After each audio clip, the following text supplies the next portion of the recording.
از شبای تو کی میگذره؟ بی تو عمرم مثل آهنگ سکوت توی لحظه های خالی میگذره.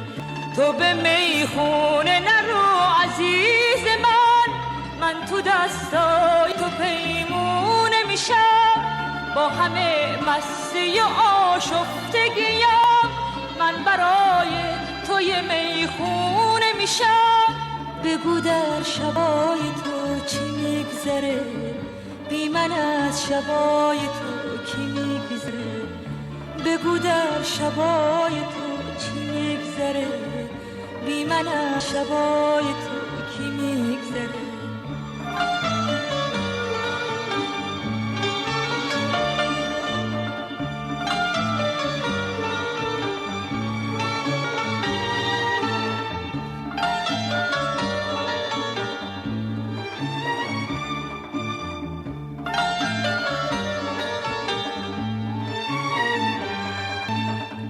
دیگه من با تو غریبه نیستم، نفسات محرم دستای منه.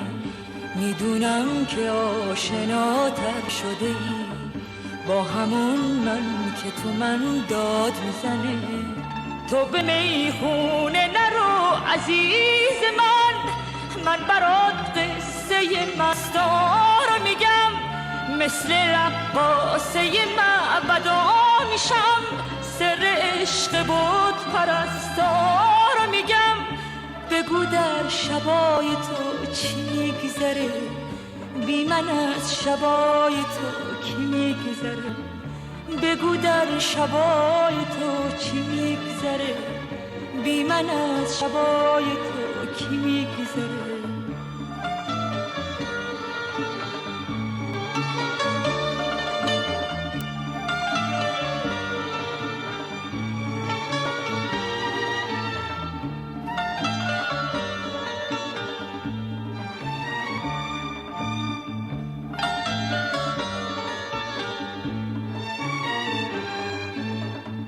من همون شاخ نباتم به خدا، تو چشمام من تنازو ببین، تو سکوتم که به عرفان میرسه، غزل خواجه شیرازو ببین.